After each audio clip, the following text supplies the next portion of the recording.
Hello everyone and welcome to EnglishRec. Today in this video we're going to talk about comparative adjectives. سلام دوستان، امیدوارم که حالتون خوب باشه. در این ویدیو قصد داریم راجع به صفات برتر و ساختارهای خاصش صحبت کنیم. ما در EnglishRec به صورت منظم و هفتگی ویدیو پابلش میکنیم. اگر که فکر میکنید این سبک از آموزش میتونه بهتون کمک کنه، در کانال سابسکرایب کنید و اون زنگوله کنارش رو هم اگر که بزنید به محض انتشار ویدیو جدید ازش مطلع میشید. میتونید تشریف بیارید و ویدیو رو ببینید.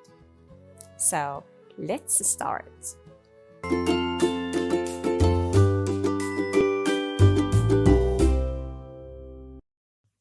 Comparative adjectives.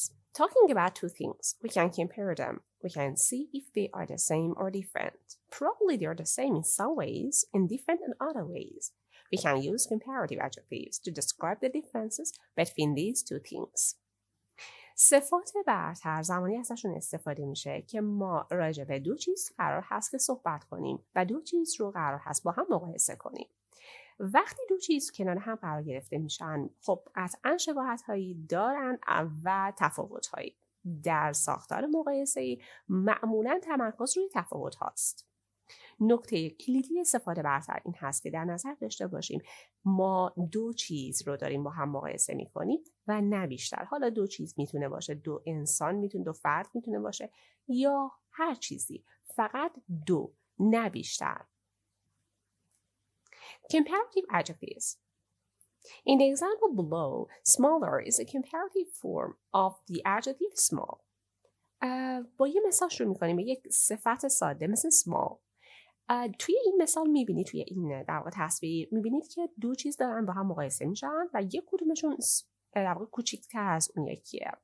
از صفت smaller استفاده میشه که حالا راجع به ساختارش هم صحبت میکنیم. فقط با یه مثال خیلی ساده شروع کردیم.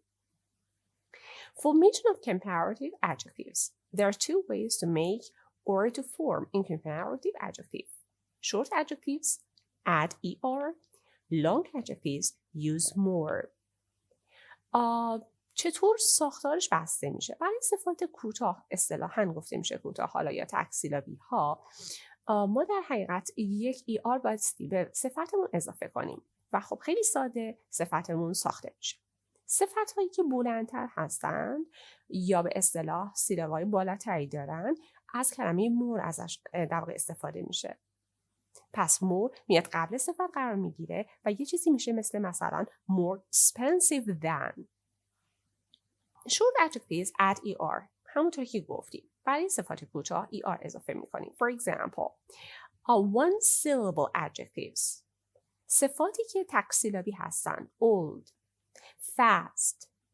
وقتی تبدیل به صفت برتر یا تفضیلی میشن میشه older, faster. Two syllable adjectives. صفاتی که دو سیلابی هستند. Ending in y, like what? Like happy, like easy. If the adjective ends in y, change the y to I. Like for example, happy, happier. We have y at the end of the word happy, so we have happier, I-E-R, at the end of the word. If the adjective ends in E, just add R. Late, later. خب صفت ما یه ای تهش داره. تبدیل میشه به later، یعنی فقط شما یک R اضافه میکنید که دوبل ای که نمیگیره. If the adjective ends in consonant vowel, consonant double the last consonant, like what? اگر که صفت ما در حرف آخرش یک حرفی مثل یه چیز غیر vowel باشه ولی قبلش یک vowel داشته باشیم مثل big که I و G داریم، زمانی که به صفت برتر تبدیل میشه حرف آخر تکرار میشه. bigger, double G. long adjectives. حالا برای صفات بلندتر use more. For example, two syllable adjectives not ending in y, like for example modern, pleasant. صفاتی که دو سیلابی هستن و به y ختم نشدن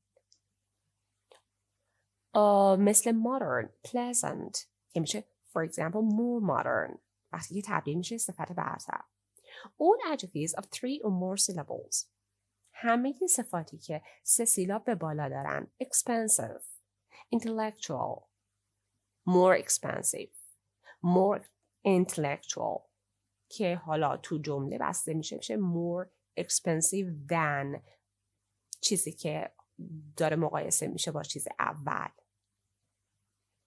With some 2-syllable adjectives, we can use er or more. همیشه البته اینطوری نیست. یه استثناءاتی وجود داره. برای بعضی از صفات شما میتونید هر دو طور استفاده کنید.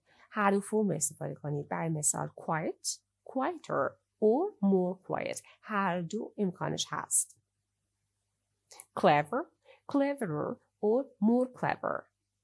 Narrow, narrower or more narrow. Simple, simpler or more simple. Exception. The following adjectives have irregular forms. ما گفتیم برای تبدیل صفت به یک صفت برتر 2 قاعده کلی داریم. adding er اضافه میکنیم برای اینکه more قبل حالا صفتمون.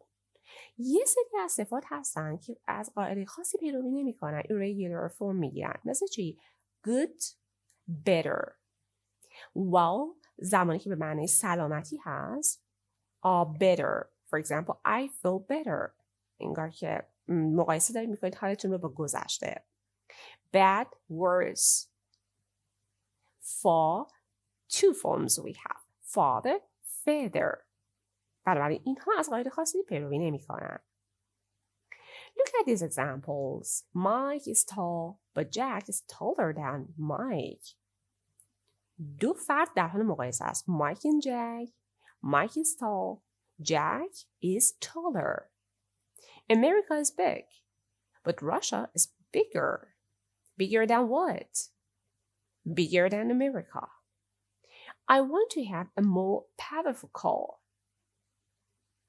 در مقایسه با مثلا ماشینی که الان دارم یه ماشین قوی تری میخوام، قدرتمندتری میخوام. I want to have a more powerful car. Is Spanish more difficult than English? 2 زبان در حال مقایسه است. Is Spanish more difficult than English? Though we use comparative adjectives when talking about 2 things, not 3 or more things, 1 or both of the things may be a group of things. این نکته خیلی مهمه. یه وقتی شما در واقع گفتیم صفت برتر زمانی ازش استفاده میشه که 2 چیز در حال مقایسه با هم هستن. یه وقتی شما یک چیز رو با یک گروهی از چیزهای دیگه مقایسه میکنید، باز از ساختار برتر باید استفاده کنید. مثل چی؟ Mount Everest is higher than all other mountains. میبینید که در 2 طرف، یه طرف ماونت اورست رو دارید، یه طرف مجموعه کوه‌ها رو دارید. خب این مجموعه کوه‌ها در حقیقت در یک گروه قرار گرفته شدن. برای شما اون رو یک واحد در نظر میگیرید. باز همون ساختار. In this example, we are talking about hundreds of mountains, but we are comparing one thing, which is Mount Everest, to one other thing, all other mountains.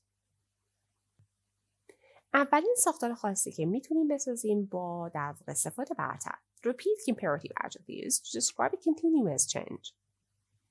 Change can happen to different degrees. خب یه وقتی شما راجع به تغییری میخواید صحبت کنید، یک شرایطی در حال تغییر هست، حالا یا رو به بهبود، بهتر شدن، یا برعکس بدتر شدن. این تغییر درجات مختلفی میتونه داشته باشه. Just once, moderately. The temperature fell last night. Dramatically, sales of Vans rocketed last year. Or a lot. Opposite, a little. My English improved quite a lot during the semester. میبینید تو همه این مثال ها یک تفاوتی داره عنوان میشه که توش تغییری وجود داره. از چه ساختاری استفاده میشه؟ In these examples, we have used words or verbs fell, rocketed, improved to show the change. Now look at these examples. David grew fatter and fatter over the years. As the company grew, Sally got richer and richer. همینجوری که شرکت داره رشد میکرده، سالی ثروتمندتر و ثروتمندتر شده. The balloon got bigger and bigger and then burst. بادکنک بزرگتر و بزرگتر شد و نهایتاً ترکید. In each example, we use the comparative adjective fatter, richer, bigger, followed by and then repeated the comparative. خب نگاه کنیم به ساختار. مثلا مثال آخر. The balloon got bigger and bigger and then burst. Bigger and bigger.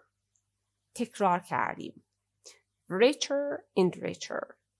Fatter and fatter. بنابراین یک روندی رو روش تمرکز شده. یک روندی که رو در واقع به تغییر هست. More and more for longer comparatives. یه وقتی راجع به در واقع صفات بلند صحبت کردیم. حالا اگر همین ساختار رو بخوایم استفاده کنیم برای صفات‌هایی که بالاتر از 2 سیلاب هستند، باید از ساختار more and more استفاده کنیم. اگر که به سمت بیشتر شدن می‌خوایم در واقع تاکید کنیم و یا برعکسش less and less. We don't repeat comparative adjectives that are used with more. We say more and more. Everything is getting more and more expensive. This class gets more and more interesting. She spoke for over an hour and her explanation got more and more complicated. به مثال اول نگاه کنید. Everything is getting more and more expensive. همه چیز داره گرونتر و گرونتر میشه. This class gets more and more interesting. این کلاس داره جالبتر و جالبتر میشه. بیشتر و بیشتر جالب میشه. She spoke for over an hour and her explanation got more and more complicated. برای 1 ساعت صحبت کرد و همینجور توضیحاتش سخت‌تر میشد. در واقع پیچیده‌تر میشد. Double comparatives. ساختار دوم و ساختار خیلی خیلی باحالی که میتونیم با صفات برتر در واقع بسازیمش. Phrases commonly used in English that express increasing or decreasing returns. The more you study, the more you learn. The less money I spend, the less I have to worry about saving. 2 قسمت داره این جمله ما. از مثال شروع کنیم، مثلا توضیحش هم با مثال بریم که راحت تره. The more you study, هر قدری که بیشتر درس بخونی, the more you learn, بیشتر یاد میگیری. نتیجه رو داره عنوان میکنه. یه جورایی کاز و ایفکته. اثر اون چیزی که در بخش اول آورده شده است. The more you study, the more you learn. The less money I spend, the less I have to worry about saving. هر قدری که کمتر در واقع خرج کنم، کمتر مجبورم نگران سیوینگش باشم. So we use double comparatives to talk about cause and effect in structure. متشکرم دوستان. من سعی کردم که تو این ویدیو خیلی خلاصه و سریع رو مبحث صفات تفضیلی یک کاوری داشته باشیم و ساختارهای خاصی که باش میشه استفاده کرد رو عنوان کنیم. امیدوارم که براتون مفید بوده باشه. ما در انگلیشرک به صورت منظم، به صورت درس به درس ویدیو پابلش میکنیم. اگر که فکر میکنید این آموزش میتونه براتون مفید باشه، در کانال سابسکرایب کنید و اون زنگوله کلاش رو هم اگر که بزنید، به محض انتشار ویدیوی جدید براتون نوتیفیکیشن ارسال میشه که میتونید تشریف بیارید و ویدیو رو ببینید. Goodbye.